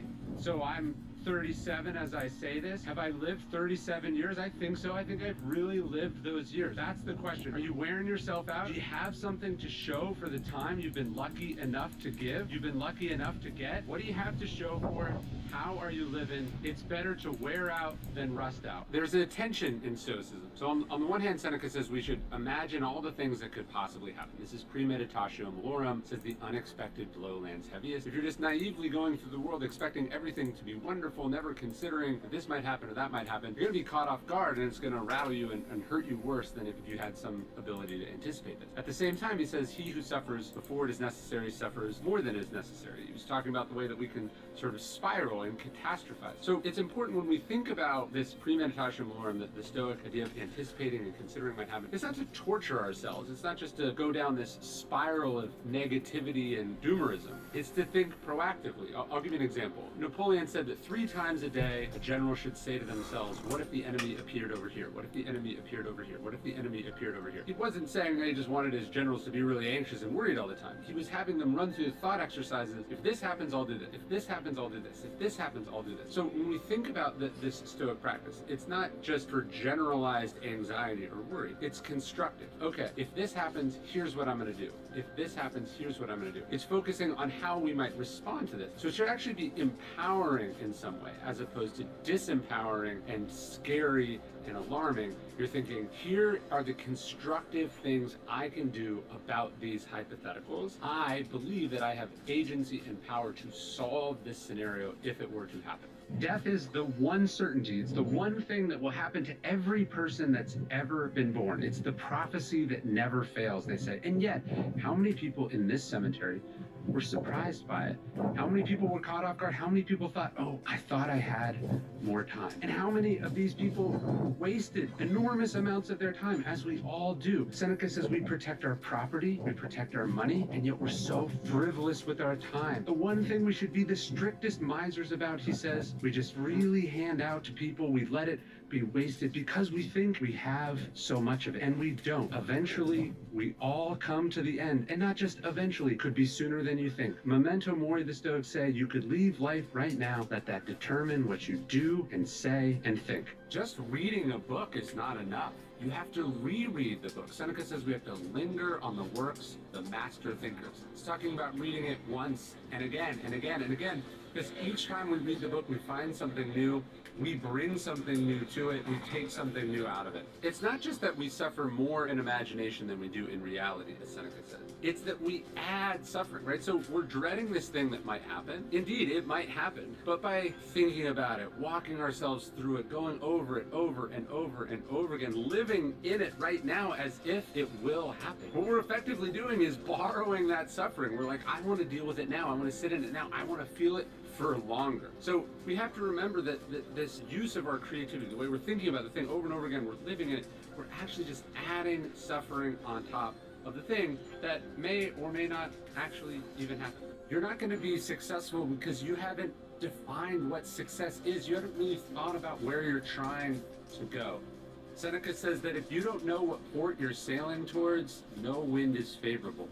If you don't take the time to really go, where am I trying to go? What does that look like? You're not going to be able to make the individual day-to-day, part-by-part decisions that will allow you to actually get there. You won't know how to respond properly to the things, the opportunities, and to the obstacles that you face along the way. It's strange that the Stoics have this reputation for being unfeeling, for being emotionless, because actually 4 of Seneca's best and most moving pieces of writing are actually known as his consolations to people who have lost someone, and he's consoling them in their grief. And I actually read these essays whenever I've lost someone or I'm trying to comfort someone who's lost someone. The part that hit me the most, he's writing this letter to the daughter of a friend who has died. He's saying, look, your father loves you very much. What do you think he would want from you right now? Of course, he wouldn't want you to be happy that he's dead, but would he want his memory of you, Seneca says, to make you miserable? No, it's the exact opposite. He'd want you to think about him and be happy, to remember good times, to be filled with joy. It's such a wonderful little insight about grief. And it's such a good insight to the Stoics, too, because if the Stoics were unfeeling and didn't have emotion, Seneca would just say, get over it, don't feel it. But that's not what he's saying at all. Instead, he came up with this great way of thinking about it. Every new year, Seneca started the year off with the same thing. he would throw himself into the Tiber River, the freezing river in Rome, on the 1st of January. There's two things he's getting out of it. One, it's like a fresh start. He's washing himself clean of who he was the year before, metaphorically, literally wiping the slate clean. But two, I think he's starting the year off by doing something hard and painful and unpleasant and weird, something that requires willpower. His famous line about we treat the body rigorously so that it's not disobedient to the mind, he's starting the year off by asserting who's in charge. He's saying, I'm in charge, I'm so in charge, I'm hurling myself into this freezing river even though I really don't want to. And that's such a great, important Stoic lesson. It's something we all have to practice. It's very easy for your day just to get filled up. There's a passage in one of Seneca's essays where he's talking about these busy Romans who are just running around town all day. And he said, but if you ask them what are they actually doing, would they have a good answer? He calls this sort of busy idleness. I could very easily find my days just getting filled up with email, getting filled up with just stuff. But I know that I'm not doing my job, that I'm not moving the ball forward if I'm not doing what's called deep work every day. The ability to focus, to lock in, to have large, uninterrupted blocks of focus is the most essential thing that you can do. For me, I try to do that really early. I try to spend 1 to 2 to 3 hours of uninterrupted work. Not administrative work, not responding to stuff, catching up on stuff. You need to have uninterrupted blocks of deep work, of focus, where you are locked in and you're actually doing what it is that you do. In recovery circles, they have this great acronym, HALT. It stands for hungry, angry, lonely, or tired. The point is, when you're feeling those things, you're less likely to be able to be the strong-willed, disciplined, healthy, safe, smart person that you want to be. The Stoics weren't superhumans. In fact, a big part of Stoicism is that kind of self-awareness, monitoring why you're feeling what you're feeling, stopping when you feel that feeling and going, why am I feeling this way? So if you're mad at yourself for falling off, if you're mad at yourself for not being the disciplined, stoic, and complete and total self-command of themselves, stop and think about that acronym. Ask yourself, hey, what's actually going on with me? Seneca says that philosophy doesn't take away natural feeling, but it doesn't matter how many books you've read, how steeped in stoicism you are. If you're hungry, angry, lonely, tired, you're not going to be your best self. And thinking about that is a really, really important part of making better decisions. I remember Tim Ferriss told me one time that he, like Seneca, practices poverty. It seems weird, especially because Tim is very, very successful, but maybe that's the point. Tim was pointing out that one of the things Seneca liked to do one day a month or every quarter or so is he would practice poverty. He'd wear his worst clothes, he'd sleep on the floor. And his point was, when he would practice this poverty, when he would deliberately subject himself to difficult circumstances, and realize that they're not so bad, he could then say to himself, is this really what you're afraid of? Is this something you have to worry about? And that was one of the things Tim told me. He said, the more you schedule and practice discomfort in your life, the less unplanned discomfort will throw you off in your real life. So that's what Seneca was really doing. He was practicing the thing we're all afraid of, which is starting back from zero, going back to how it was when we were just starting out, losing what we have, losing our creature comforts. Practicing those, not because he wanted it to happen, but he knew that it potentially could happen. If it did happen, he didn't want to be rattled by it. He didn't want to be overwhelmed or ruined by it. If someone came and just took $100 from you, or if you caught your neighbor building something on your property, you'd be livid. You'd say, hey, you're stealing from me. You can't do that. Seneca said the craziest thing in the world is that we protect our money, we protect our property way more than we protect our time.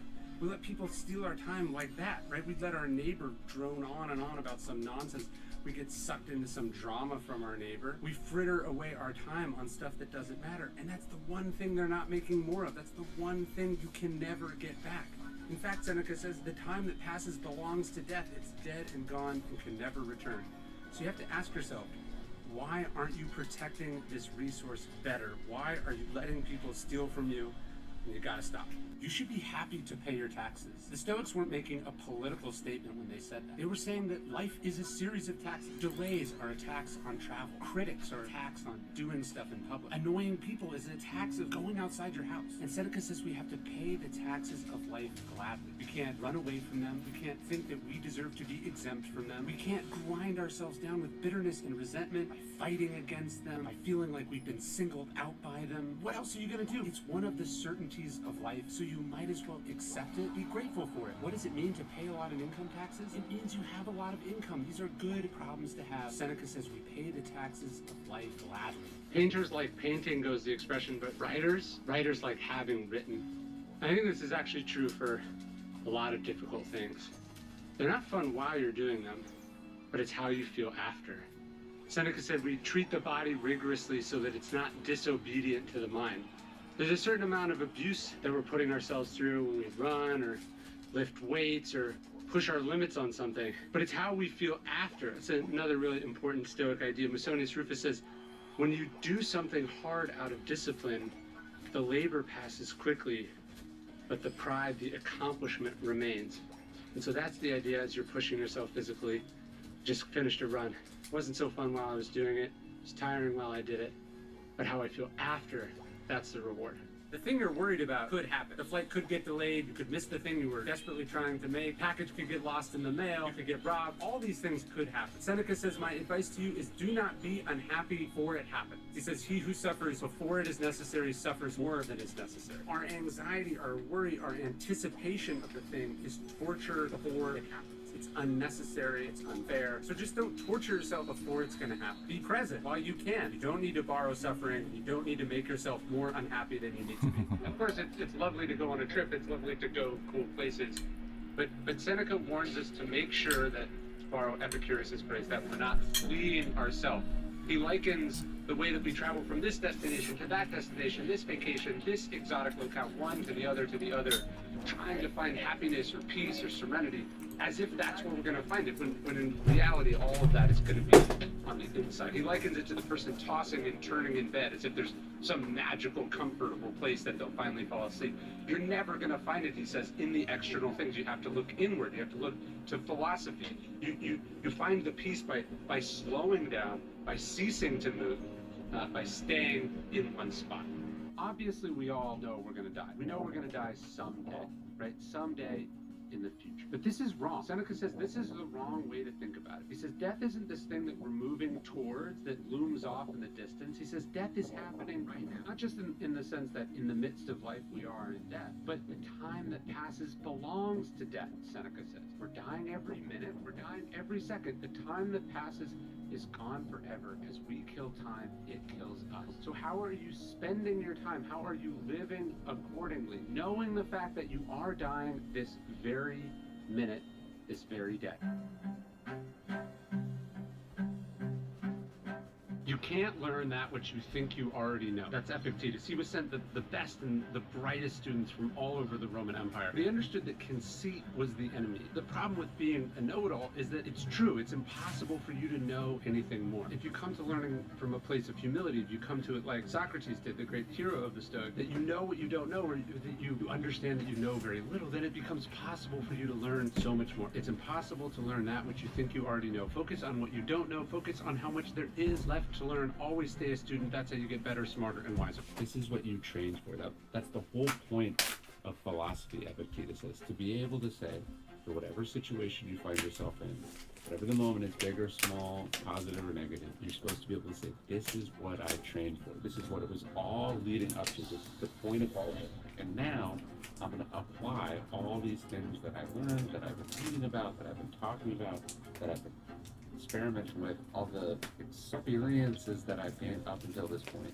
This is what it was all for. It's pretty simple, but it's worth remembering. There's some stuff that's in your control, and there's some stuff that's not in your control. And the time and the energy and the emotions that you spend, that you throw at the things you don't control, take away from the energy and time and opportunity and progress you can make on the things that you do control. So this basic exercise at the core of Stoic philosophy, the dichotomy of control, there's some stuff that's up to us and there's some stuff that's not, is incredibly basic. But Epictetus says it's the first task of the philosopher to understand what's up to us and understand what isn't up to us. And basically, Stoicism says we don't control what happens, we don't control what other people do, we don't control what's happened before, we don't control what's going to happen in the future, we control how we respond to what happens. It may be reasonable that you're concerned about this thing.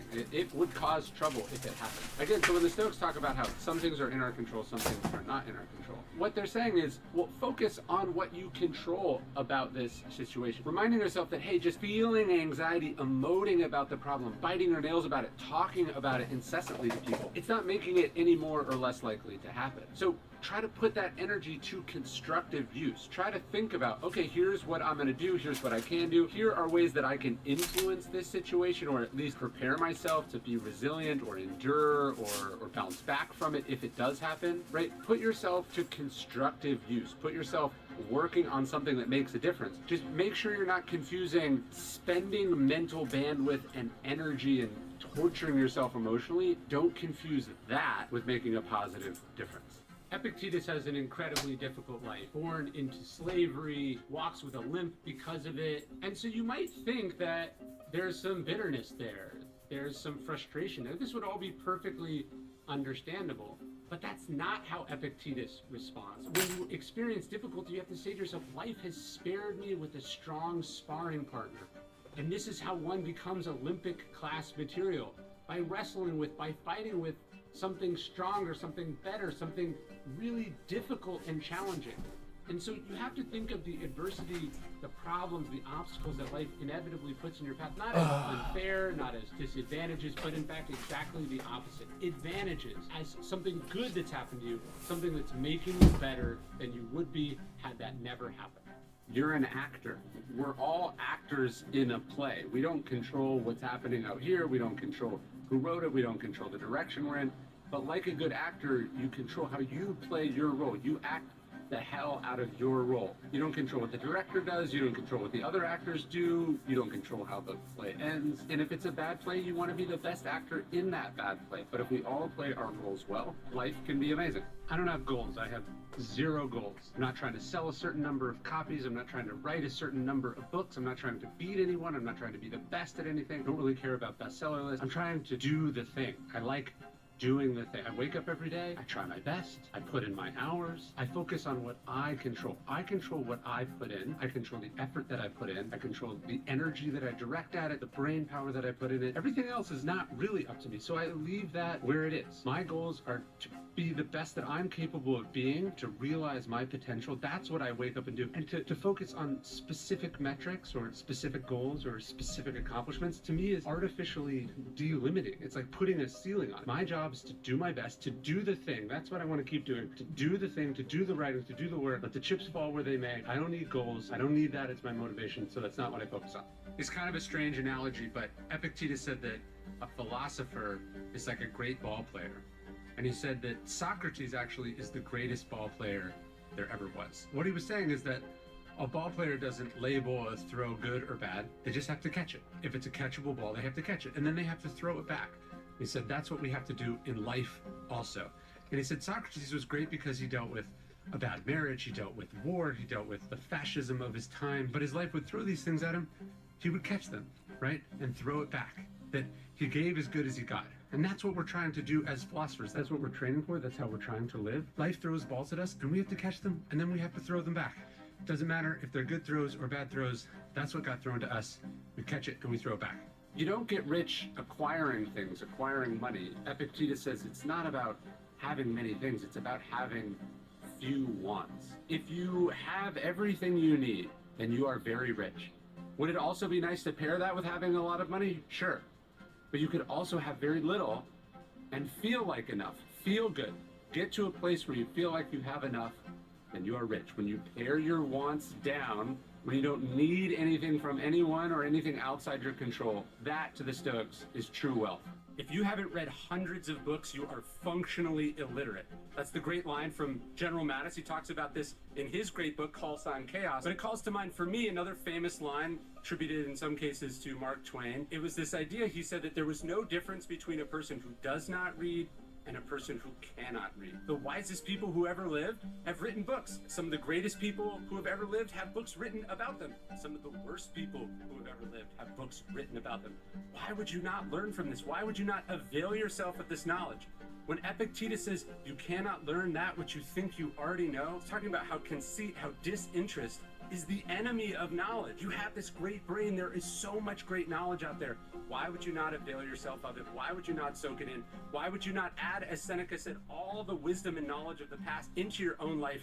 That's what we're trying to do here. That's what Stoicism is about. You're not being harmed. You're not being screwed over. You're not being challenged. You're being, Epictetus said, paired with a strong sparring partner. Life is helping you. Life is making you better. Life is teaching you. Life is making you stronger. You want to wrestle with this. You pick hard sparring partners. You pick people who you get better for wrestling with. When you're running, it happens all the time. Somebody passes you, or you pass someone, and then they start speeding up. One of the things you realize, or you have to realize, is that the race you're running is not against other people. The race you're running is against yourself. Epictetus said, enter races where winning is up to you. If you're racing against yourself, if you're racing against your own potential, if you're staying on the course that you are on, then you will always win. And it doesn't matter what other people are doing, you focus on what you are doing. It's not important that you read, Epictetus says. What matters is what you read, right? His point was that wasting time on bad books, reading the books that you think will impress other people, none of this matters. It matters what you're reading, right? Are you reading good books, books that push you, books that challenge you, books that make you think, books that make you better? I would add to this, it also matters how you read. Are you taking notes? Are you highlighting? Are you really thinking about it? Are you talking to other people about what you're finding in this book? Are you putting that stuff into use? So it's not that you read that counts, it's what you read. And it's not what you read, it's how you read. That's the secret to being a smart person. Get after it. It's not things that upset us, Epictetus reminds us. It's our opinion about things. The event is objective. It just is. The other person just is. What they're doing just is. The market doesn't care about you. The pandemic doesn't care about you. Traffic doesn't care about you. None of these things are trying to upset you. None of these things know you exist at all. It's not the thing that upsets us. It's not the thing that's the problem. It's our opinion about that thing.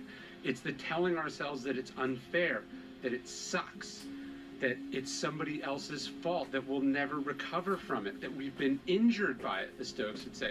When we choose not to feel harmed by something, when we choose not to tell ourselves that something has ruined us, Marcus Aurelius says in Meditations, then we haven't been harmed. It's not the thing that upsets us, it's our opinion about that thing. It isn't just that ego is obnoxious. It isn't just that it's arrogant, that it's rude, that it's self-centered, that it's entitled, that it's all these unpleasant, ugly things. It's that ego makes you worse. Epictetus says, remember, it is impossible to learn that which you think you already know. That's the problem with ego. If you think you're perfect, if you think you know everything, in a sense you're right, because you cannot be improved and you cannot learn anything else. So a humble person, Socrates, focuses on what he doesn't know. A person who focuses on where they can get better. A person who focuses on all the areas they have for improvement. That too becomes a self-fulfilling prophecy. And you do get better because there are opportunities, because you can take advantage of those opportunities. And then on top of that, you're much more pleasant to be around. Why do we do hard things? The Stoics would say we have to undergo a hard winter training. We have to push ourselves. We have to seek out places of resistance, of challenges, so that when life challenges us, when we find ourselves in difficult situations, as Epictetus said, we needed to be able to say, this is what I trained for. That's why we do the work. That's why we go to the gym. That's why we get up early. That's why we seek out difficult situations. We're training ourselves so that when that moment comes, we're ready. As Epictetus says, if you live with a lame man, you will start to limp. You become like the things that you put in your body. You become like the things that you consume, that you read about, that you watch, that you surround yourself with. You have to think about your information diet. You have to think about the proximity effect.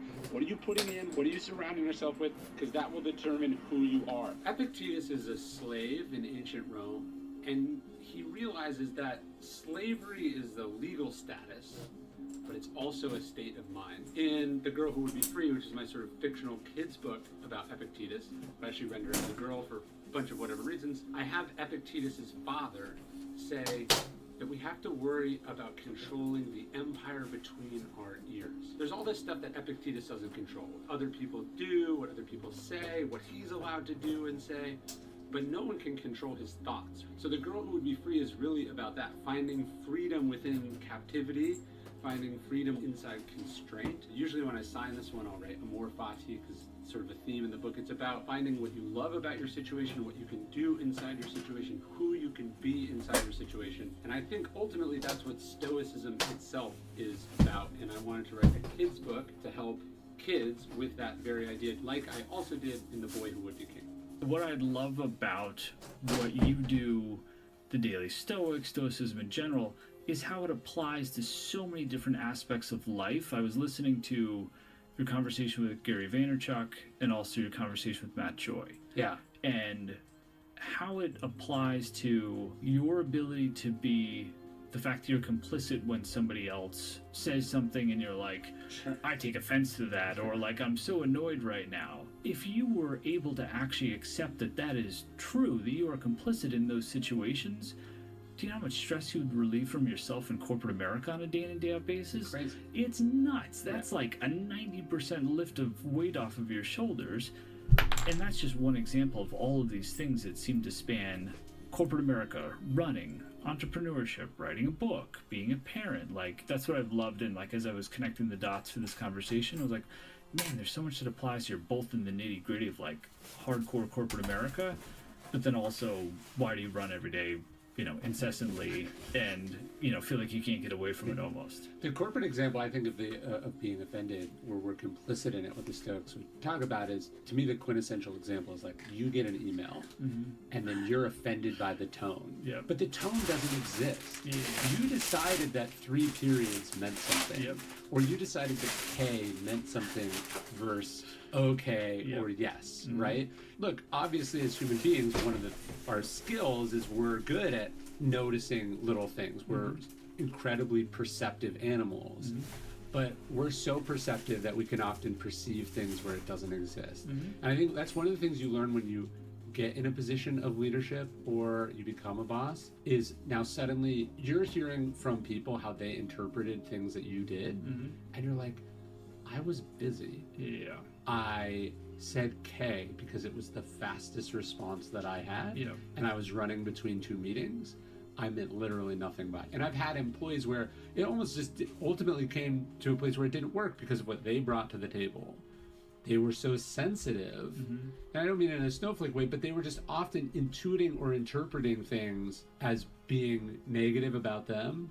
And it's like, I'm literally not thinking about you at all. Yeah. Like, I was busy, Yeah. and that's why I didn't notice you in the hall. But Yeah. right, so like our ability to take an objective thing or a thing that's not about us and make it about us, or make it hurtful or rude, or, you know, do they not think I'm a valuable member of the team anymore? Are they getting ready to move on from me? Like, you get in this whole thing and you realize you've had a whole conversation with yourself Yep. about someone who has 50 of you that they're working with. Yeah.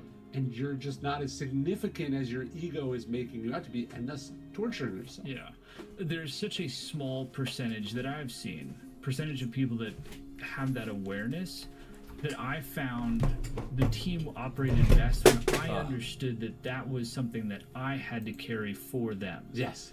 That especially in a, you know, the difference between a place where khakis may not be, you know, that's like the only thing you could wear when you show up on campus, Yeah. and 100,000 person company, lots of rules and regulations, not a lot of personality.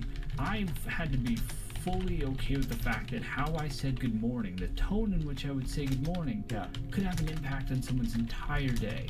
Yes. And especially getting into a larger role at 35, like that kind of fucked me up in the head. But I would say in a good way, where I would start to carry that, I need to be super cognizant of the fact that my number one responsibility is for people to go home at the end of the day and say, today was a good day. Yeah. Because if they can do that on a consistent basis, all the complicated bullshit that goes along with corporate America and all the other policy and other stuff will start to sort itself out. Like our KPIs and like our goals will be easier to hit if they're okay with that.